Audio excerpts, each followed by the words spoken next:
screen here. Oh dear. Okay, so so anyway, thank you, Ben, for the introduction, and thank you for inviting me to present this talk.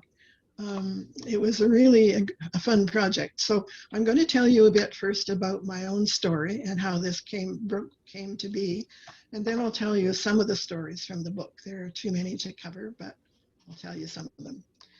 So the book began as a mystery. Why did I not know that the Duke of Devonshire, a Governor General, had a cottage at Blue Sea Lake? I knew the Duffrens had a summer house at Tadoussac, but I knew nothing of Governor General's house in Ottawa's backyard, basically. So this was Blue Sea Lake. Bob Cameron, who was a former ambassador, and I'm sure some of you knew him, grew up at his grandfather's cottage in the north end of Blue Sea Lake.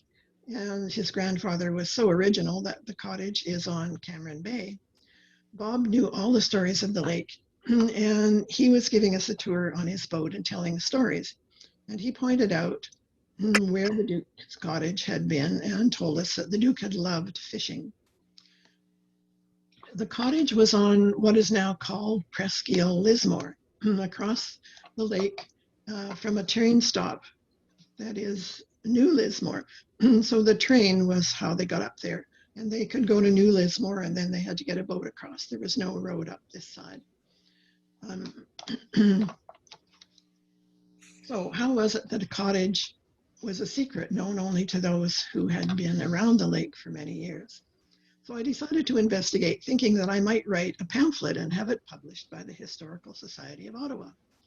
So I found very little about the Duke of Devonshire. There were a few articles, so sorry, I'm hitting the wrong thing, in books and a little on the web.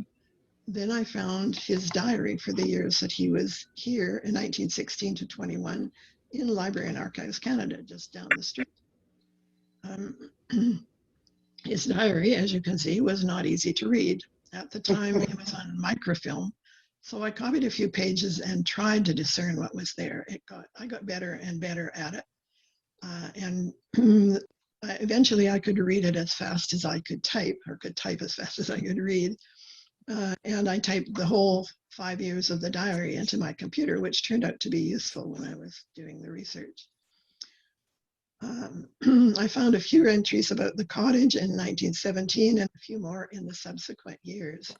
And then I went to the land titles office in Maniwaki and found the entry for his cottage there listed under the Duke of Devonshire, the price he paid and when he sold it. But there wasn't much more. So I'll let you watch Chatsworth while I tell you the rest of the story about getting there. I wrote an article about the Duke and his cottage with as much information as I had, and I gave it to Bob Cameron for his interest, but he gave it to his friend, Professor David Farr, a history professor at Carleton University, who I'm sure some of you know, who some of you knew. I got it back with comments. David Farr said it wasn't good enough to publish. It needed more detail. Okay, more detail, I said. Right, I'll keep looking. So I went to a conference in Manchester with a day trip to Chatsworth, and I found out that Chatsworth had an archives, but it was closed that year. And I put that information in my back pocket. On that trip, I also spent a few days in London, and I went to the National Archives at Kew, which is a beautiful place, very efficiently organized, wonderful.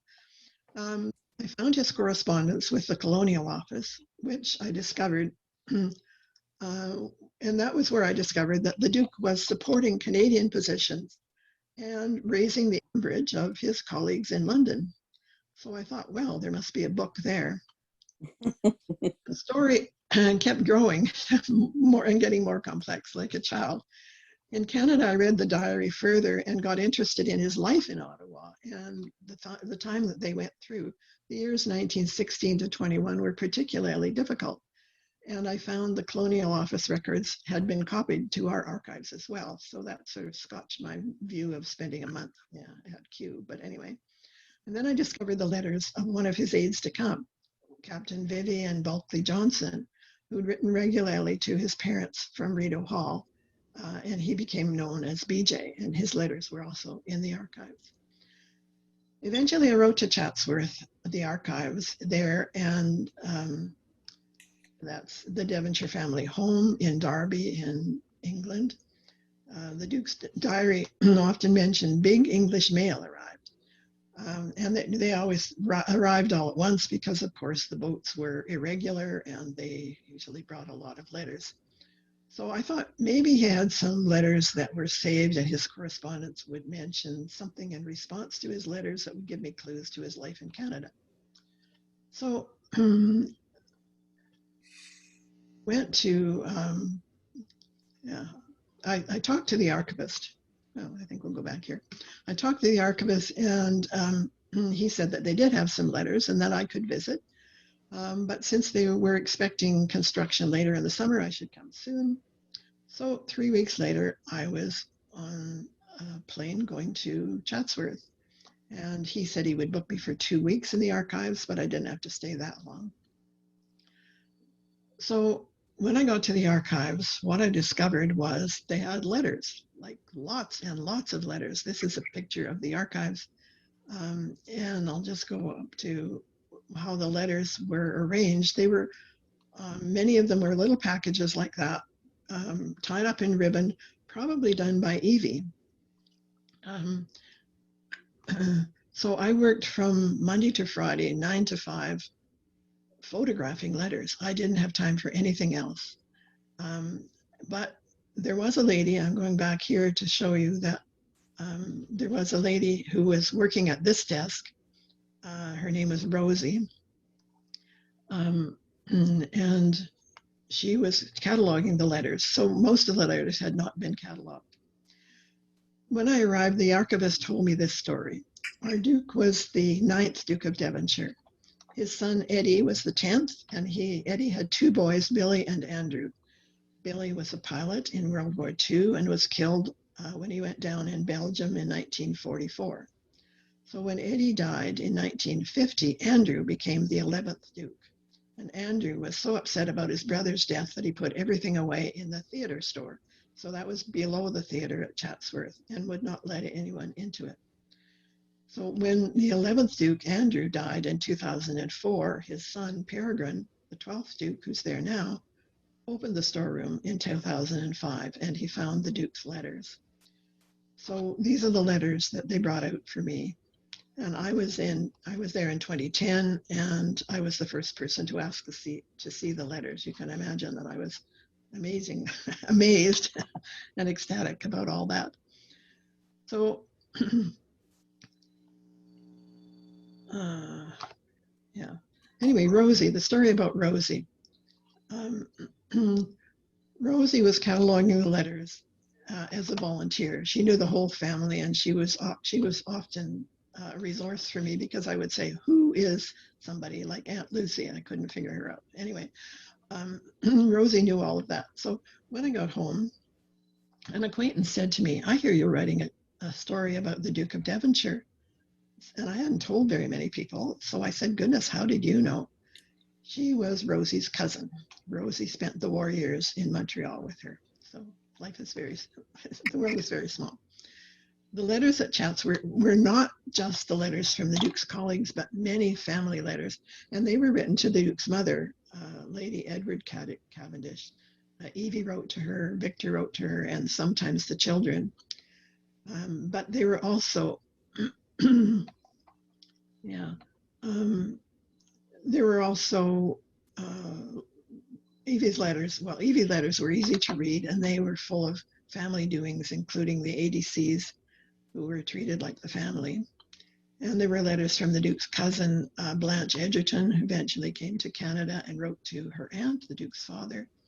And there were also, in these boxes, documents that I'd been looking for in the Canadian archives, the Duke's letters patent, his instructions from the colonial secretary about his role and powers, and letters from Prime Minister Borden. I was at Chatsworth. I was invited to lunch with the Duke and Duchess and in their apartment at Chatsworth, a beautiful setting. They had many lovely paintings. We had a good chat about the family. And then the 12th Duke, he knew little about his great-grandfather, and he was interested to know more. So he arranged for me to visit his mother, the Dowager Duchess of Devonshire. Oh, these are Evie's letters. You can see that her letters were reasonably easy to read, and they were all like that, 2 pages, usually folded over. So then I went to lunch with the Dowager Duchess of Devonshire, the former Deborah Mitford. Her living room was set up for writing. She was 90 then, and she was still writing. So after two weeks of photographing letters with no time to read them, I came away from Chatsworth with 7,500 photographs.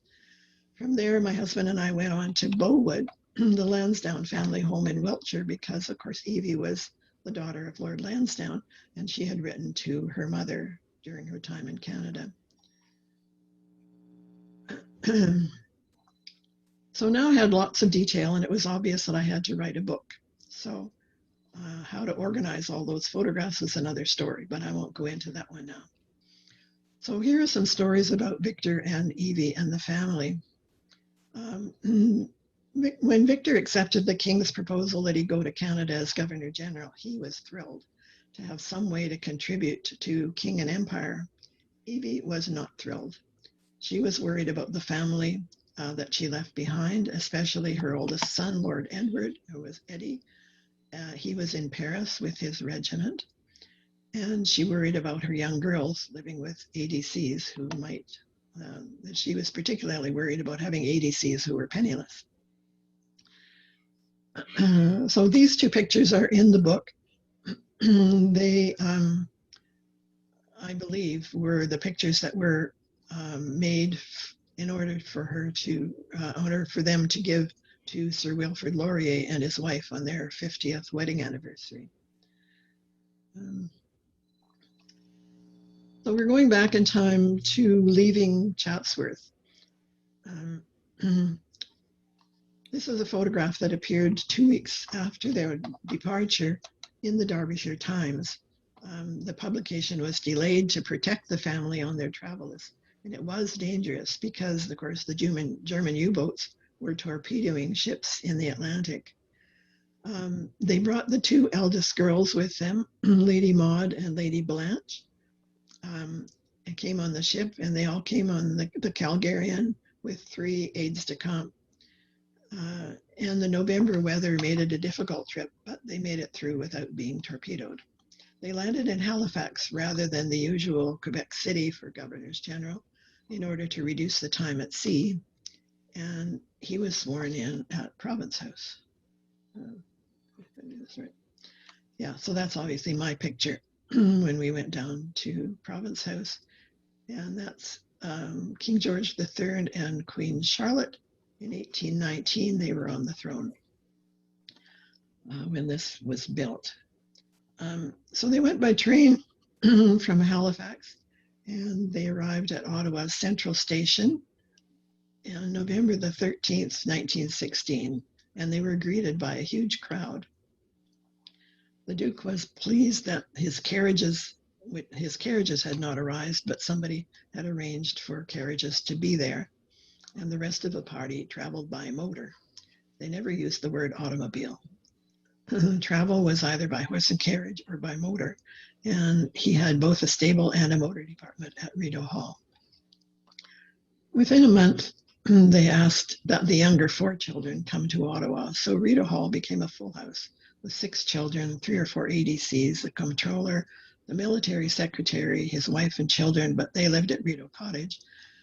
There were secretaries and an unknown number of servants, maids, cooks, butlers, valets, footmen, housekeepers. I never could find out how many there were. So this is the viceregal group on the left. Oh dear. On the left is Captain Vivian Bulkley Johnson. He's a fairly tall man. Then Violet Henderson, who is the wife of the military secretary. And I believe that's Blanche, the Duke, the Duchess, and Maud, and then Henderson, who was the military secretary. So they settled in at Rideau Hall with Evie presiding over the house and her daughters and the staff, while Victor went to meet his ministers at the East Bloc. I'm going to tell you one of the major stories of the book, something that played out during the Governor General's time in Canada. It was a story of British honors for Canadians and why we don't have them now. So this means knighthoods, baronets, barons, viscounts, earls, marquises, and dukes. This was the most difficult part of the research and writing, but it's an important story for Canadians to understand. The Duke had been here about 3 weeks when Sir Robert Borden, the Prime Minister, and the two had met frequently during those 3 weeks. But on that time, in early December, Borden arrived with a request for a barony for his friend Sir Hugh Graham. So Graham's knighthood had been recommended by Prime Minister Sir Wilfrid Laurier in 1908 when he was Prime Minister, and Graham was now the publisher of the Montreal Star, a very wealthy man and a strong supporter of the Conservative Party and of Borden. So the Duke, after some consultation with others, refused the request. Didn't think it was reasonable, and thought Borden was fine with that. But Borden went to see Sir Hugh in Montreal, and when he told Graham about his difficulties with the Governor General, Borden reported to his diary that Graham broke down and wept. Borden then wrote to the High Commissioner in London, Sir George Purley, who spoke to the British Prime Minister, David Lloyd George, who then wrote to the Duke recommending the barony. So the Governor General didn't quite believe it, but he wrote to Borden, who was out west, asking him if he really wanted the barony for his friend, and Borden said yes. And the Duke realized that he had no choice. So he wrote to the Colonial Secretary saying that Sir Hugh Graham should be recommended for a barony. Now, the accepted practice was that twice a year the Prime Minister would propose a list of men to be honored, give it to the Governor General, who would write to the Colonial Secretary, who would then forward it to the King, and only the King could grant the honors. The honors from Baron and above were hereditary and were called peers, who sat in the British House of Lords. Sir Hugh Graham wanted to be a peer in the House of Lords, and he wanted his title to be inherited. Unfortunately, he had only a daughter, and though Borden wrote in favor of it, Graham's daughter was not accepted for the barony. Mostly women could not inherit honors. Sir Hugh Graham became the first and last Baron Athelstan of Huntington in the province of Quebec. The Duke was mildly upset because he realized then that Borden had tried to get this honor approved while the Governor General was out of the country. In fact, it seems to have left a sour taste in Borden's mouth as well. He refused to create an honors list for a while. Next year, he received petitions for honors with which he disagreed. One of them was granted from the British list and later acknowledged as a mistake because the Colonial Secretary thought that the man honored was Irish, but it could not be rescinded. Borden realized he had no independence in this system. It was one of the areas in which he tried to increase Canada's independence, and I'll talk about some of the other areas later. Borden produced an order in council barring honors for Canadians and got the Duke's agreement on it.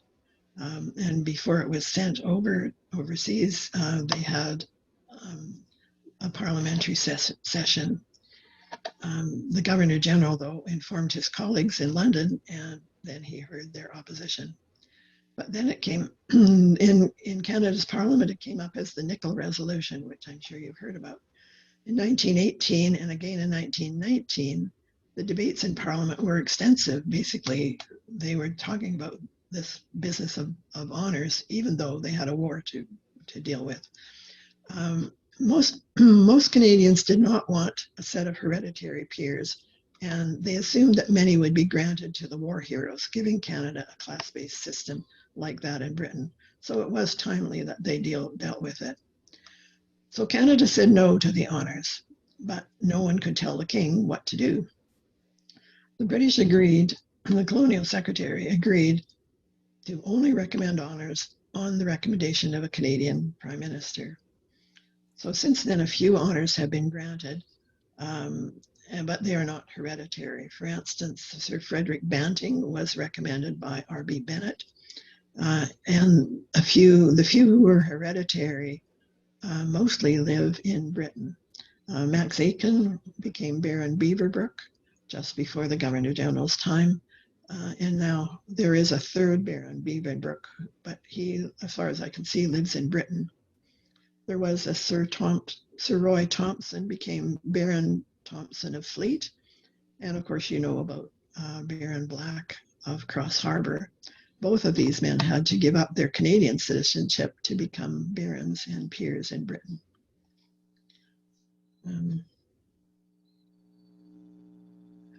So back in 1917, the Governor General and his Prime Minister saw troops off at the Central Railway Station, standing on the steps of the Chateau Laurier Hotel, and the Governor General reviewed troops at Rideau, at Lansdowne Park.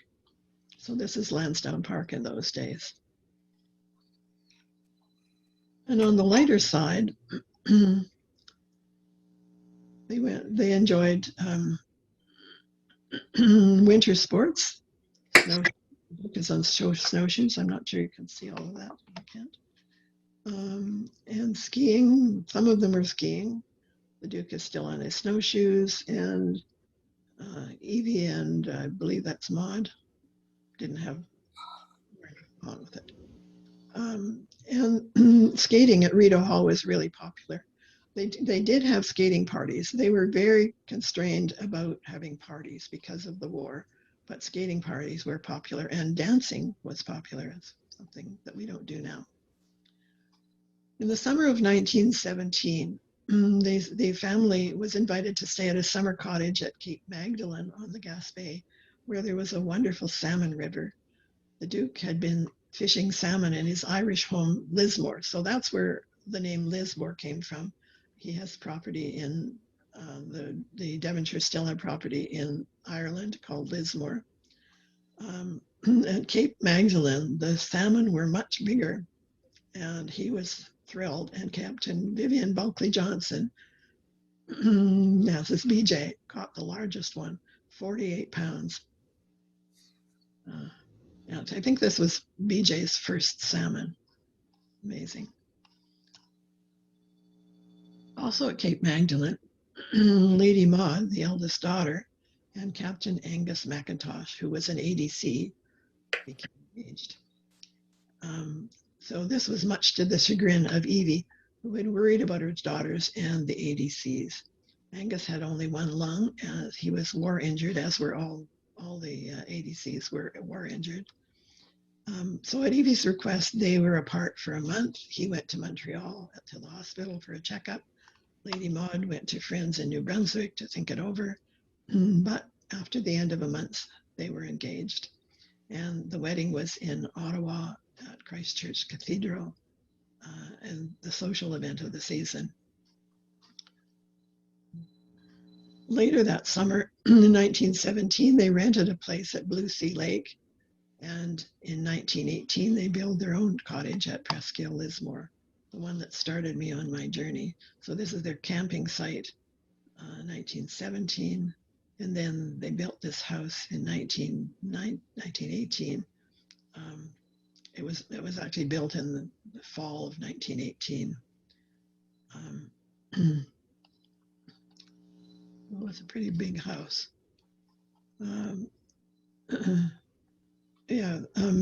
I'll go back to this one. BJ said it was called Bear Point because people had seen a bear there, but they called it New Lismore. Anyway, they were bathing. It's not clear to me that they called it bathing when they went in the water, and it's not clear to me that anyone learned to swim, actually. Although Rachel might have, she was pretty good at it, at sports. Victor had very little time for fishing for the cottage at Blue Sea Lake that summer because of the conscription crisis. Borden had come back from England and a visit to the troops in France, having decided that there would be conscription. He mentioned in Parliament, mentioned it in Parliament to his colleagues before asking Sir Wilfrid Laurier, the opposition leader, to support it. Laurier said that he could not support it and there would be trouble in Quebec and it would need election if it was to be supported at all. So then Borden was worried about losing the election. He changed some of the laws. One was women could vote as long as they had somebody in the war, a brother, father, husband. Women could vote. So that was the first vote for women in the federal election. They'd had provincial in Manitoba, I think, before that. But the men at war also had a vote. And Borden organized a union government. He invited Laurier to join him to have a union government, but Laurier refused. So Borden invited individual Liberals, and he did organize a union government. And the union government did win the election in December 1917, imposed conscription, and there were anti-conscription parades in Montreal. And at Easter 1918, there were riots in Quebec City. So that's a very brief review of the conscription crisis and union government. Another story on the lighter side, in May 1918, the Governor General invited the Premier of Quebec, Sir Lomer Gouin and Lady Gouin, to Rideau Hall for a weekend. And he, in quotes, he said, spoke to him about a salmon river. So this was the only time any Canadian was invited for a weekend that I could see, unless they came for a wedding. Soon after that, an invitation arrived for a fishing session at the Rideau Restigouche Salmon Club, which of course was in Quebec. The Restigouche Salmon Club is at Matapedia, Quebec, which is at the confluence of the Matapedia River and the Restigouche River. The Restigouche River was private, and I believe it still is. In the late 19th century, Americans bought land on both sides of the river, which allowed them to control the entire river for much of its passage. The Salmon Club built stations upriver along the way where the fishermen could reside in comfort, and the Governor General took one of his ADCs for company and thoroughly enjoyed his 2 weeks, some of them at the upriver stations. The boat that they went in was drawn upriver by horses who walked along the side of the river. When they were fishing, the fishermen sat in the middle of the boat, which was maneuvered by a man on each hand. During his fishing, Victor caught a total of 58 fish weighing 937 pounds, and his biggest was 32 pounds. Believe me, those records were all typed out. They were just organized. They knew exactly what they had done every day. They didn't even know which flies they used. As a man knowledgeable about farming, Victor wanted to see the wheat harvest in the West. So he just managed a trip between events in 1918. And as soon as he got back, his daughter, Lady Maud, produced their first grandchild. Everybody was happy, but angry clouds were forming on what we are now familiar with in our day, an influenza pandemic. Angus, who'd been in Montreal with the family while his first child was born, went back to work in Washington. They knew very little about the pandemic, which they called the Spanish flu. That was because the Spanish were the ones who actually published about it. All the other countries, I guess, in an attempt to keep people from worrying too much about it, or anyway, whatever, people really didn't know very much about it. And what they did think about it, they thought it was a bacteria. They didn't know anything about viruses at the time. So Angus soon contracted the illness, and with only one lung, he had little chance of survival. Besides, it was hitting people who were younger. So Maud, having just had a baby, Evie went to him and was there when he died. So the grieving family went back to Ottawa, and it was 2 or 3 weeks later that they had the baptism for the baby who became Anne Peace Arabella McIntosh. Um, Finally, there was the armistice and the celebrations in Ottawa. Evie went off to England, brought back another ADC, an injured war hero called Harold Macmillan. Victor loved this man because he could play golf and bridge, particularly. There were many stories in the book, but I'll just focus on one more. In 1919, the young Prince of Wales visited and toured across Canada. He was 25, handsome, and very popular. So this is the man who became King Edward VIII. They feted him at Rideau Hall with tea parties, and he loved dancing. Dorothy wanted to take him to Blue Sea Lake and overturn his canoe, but he wanted to stay in Ottawa and go dancing. So the Governor General and his family also toured Canada that summer on the train. During their travels, one of the ADCs, Harold Macmillan, fell in love with Lady Dorothy. They had very little private time, but they were courting among the multitude on the train and at the stops. At Jasper, they managed a few minutes alone. Evie, the eagle-eyed mother, didn't know all about it, though she did reprimand Harold for his behavior during the trip. She thought he was too forward with Dorothy. But when they got back to Ottawa, Harold wrote a formal letter to Evie. Note, not to Victor, whom he knew wanted him as a son-in-law. Victor loved him particularly because Harold was interested in talking politics. But Harold wrote to Evie asking permission to ask Dorothy for her hand. And his letter is actually in the Chatsworth Archives.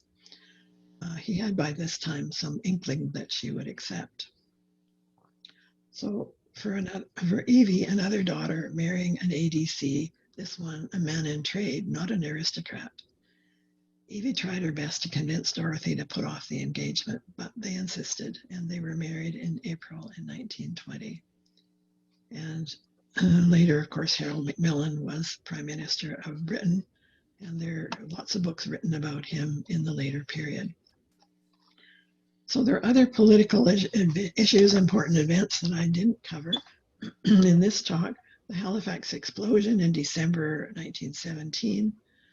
Sir Wilfrid Laurier died in February, and his funeral in 1919. His funeral was at St. Patrick's Cathedral.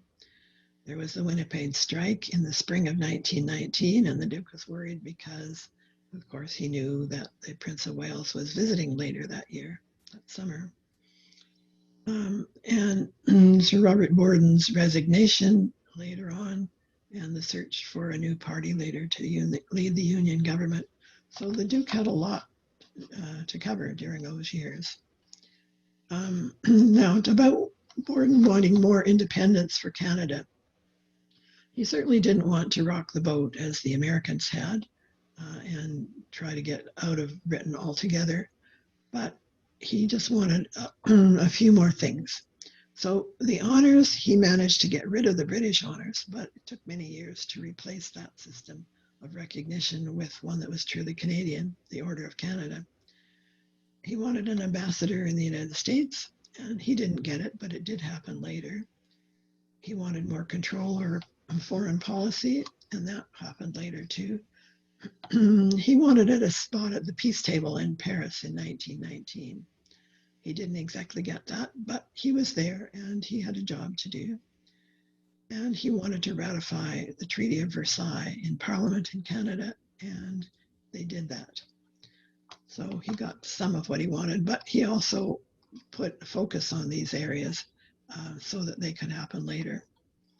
So Victor and Evie were here in Ottawa and elsewhere until 1921. Of course, they spent time in Quebec at the Citadel, and I haven't covered that either. They traveled across the country and once visited Newfoundland. They both loved the backcountry and camping, and he the fishing. She enjoyed painting scenery and just being in the countryside. Canada was still a young country at the time, an agricultural country.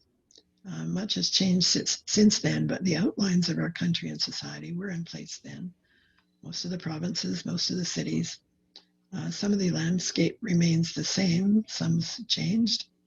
Now, 100 years later, we have another pandemic, in some ways similar to what they experienced, though fortunately we have vaccines, which they did not. So the Governor General's story basically revolved around the events that buffeted Canada and the world, and the family stories resonate with Canadians: weddings, summer camps, and a death in the family. So let me stop there and let you ask questions. Thank you.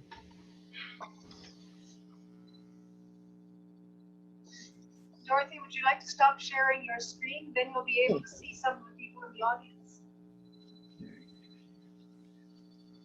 Okay, yeah, good. Very good. Okay, so Dorothy, we do have some questions for you to take a look at tonight. The first question is, did a Canadian Governor General have more influence on political matters back then? Certainly more than they do today, yes. He, well, in the Winnipeg strike, for instance, he interviewed everybody who was involved in it. He could never actually tell them what to do. So he had to sort of influence by having a relationship with them. And I think he was quite good at that. He, he would discuss what they could do. But he didn't have any power, except of course the reserve power that the Governor General still has.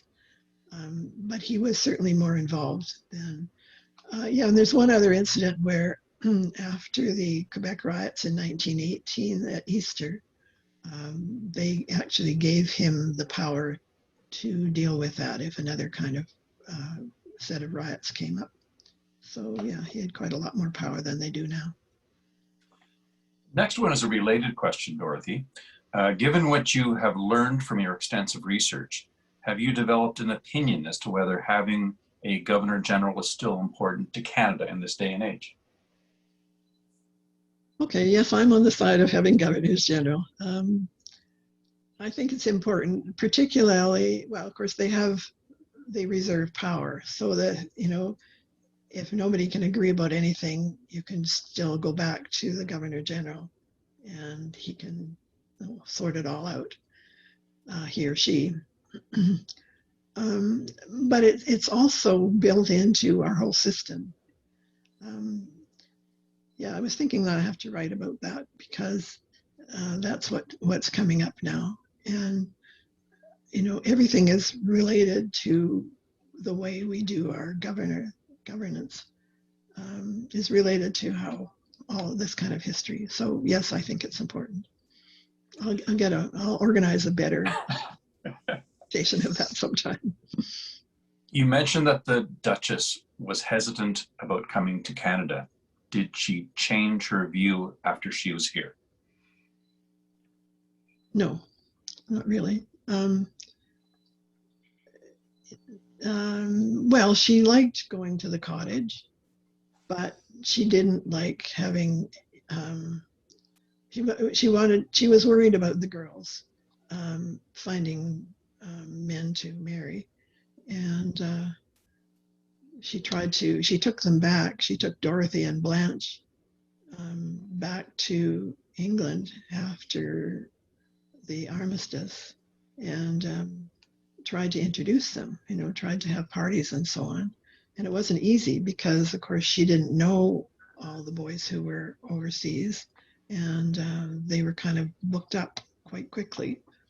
And so, no, she was very uncomfortable, especially after two girls had married ADCs. She didn't want a third one, so she still had Rachel. Rachel was quite athletic. She did won skating trophies and that sort of thing. She was also very pretty. So I think she wanted Rachel to go back and get married over there, which she did. So no, I don't think she was never comfortable here. She didn't want. She never did want Canadian women to be maids and things.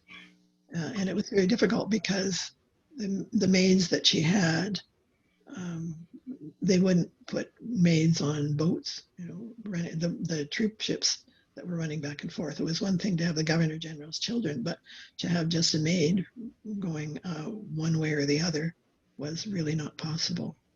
So yeah, it was. Here's a related question, Dorothy. Did the Duchess make any significant contributions to Canada, similar to Lady Aberdeen and the VON?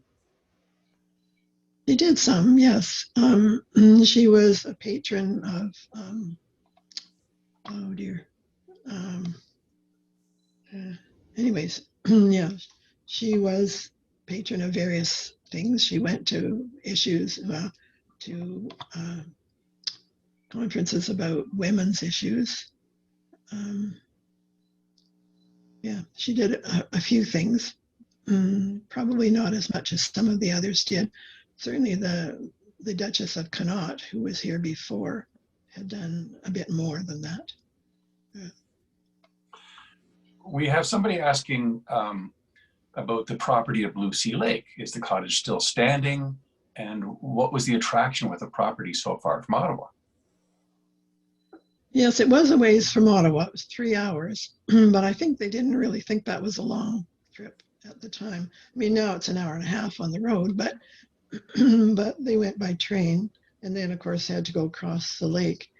The property, the house burned down some years later. They sold it when they left, probably a year after they left. And the house burned down, and the property was 92 acres, and it's now split up into smaller pieces. Yeah, that answer the question. I have a reminder from our HSO president, Karen Lynn, who reminds us that the Duchess probably would have been the patron of the Historical Society of Ottawa at that time. Of course, it was the Women's Canadian Historical Society of Ottawa. She probably was our society's patron as well. That's probably true, and I don't think I have that in the book. No, yeah. She was the patron of what's the home, the May Court. That's the one I was trying to think of. Yeah. So next question, what advice do you have for other history lovers who might be considering researching, writing, and publishing a book? I'll just keep at it, mostly. Yeah, just keep digging, I guess. It was so amazing to find all those letters and then to realize, in a way, to feel a responsibility, since I had managed to get the letters and was following this story, that I really had to write a book. Well, and it was great fun. So, we enjoyed all the travels. Yeah, so just enjoy yourself. It was really fun to have a reason to go places. Like we went to Quebec City and went to the Citadel and looked around there. And then we went to Matapedia and stayed at the lodge that was at Matapedia, and took a boat up the river a little bit. And we got somebody came and to check us out what we were doing up there, because it was private and all that. And then we went to Halifax, and all those things really added to the trip, in the sense that I had something to do there that was kind of important to all this. So yeah, I just keep going and enjoy it, and yeah, and take a lot of pictures. That's the other thing. Yeah. So here's a related question. Who will your next book be about? Well, this one came out of this book, actually. When we went to Beauwood, which is the home of the Lansdowne family, the archivist there told me, sort of very secretly, she said, there are letters that Lord Lansdowne wrote to his mother that haven't been published. So Lord Lansdowne was the Governor General in 1883 to 88. So I put that little bit of information in my back pocket, and I actually went over in 2019, and fortunately I got all the letters that Lord Lansdowne wrote to his mother. So I don't have as many letters or as much information about the family there, but that's what I'm working on when I'm not doing other stuff. So the next question is, were the later Devonshires at Chatsworth when it was Pemberley in Pride and Prejudice in 1995? The Not Devonshires sure. are, I don't know particularly about that time, but the Devonshires still live there. Yeah. They have an apartment there. I didn't understand the full what they've done with Chatsworth exactly, but I think it's the National Trust or something. But the Devonshires have an apartment there. Beautiful, really gorgeous. Anyway, and he lives there, he and his wife. And they have events at Chatsworth almost every weekend. There was a car race, or there was, some kind of thing going on at Chatsworth, and that's what keeps it going. And it's also they get money from all the tourists, and so that's what keeps the whole place going. Yeah. As I mentioned when we met a few years ago, Dorothy, my only visit to England was 48 hours. I had a chance to do very little, but I did tour Chatsworth. Wow. So that's a good introduction to England. yeah. So it looks like I have one final question. It's from me. And my question is, you told us about Dorothy and you told us about Blanche. You even talked about meeting Rose. But why did you never talk about Sophia? Who's Sophia? Oh, come on now. Nobody watches Golden Girls? Dorothy, Blanche, Rose, and Sophia? Oh, I see. Okay, no. Anyway, on that note, I haven't. Okay, I don't know. thank you, Dorothy, for a fascinating talk. Thank you to Lynn, our producer, and thank you to everybody for joining us tonight. My name is Ben, and we hope you've enjoyed the show. Don't miss our next presentation, The Assassination of Darcy McGee, featuring guest speaker James Powell on May 12th. Visit our website and follow us on Facebook for more great stories on news and all upcoming events. Again, we urge you to read Dorothy's wonderful book. To get your own copy from Dorothy at her special author's discount, just send an email to us here at the Historical Society of Ottawa, historicalsociettyottawa.ca. Thank you and good night, everyone.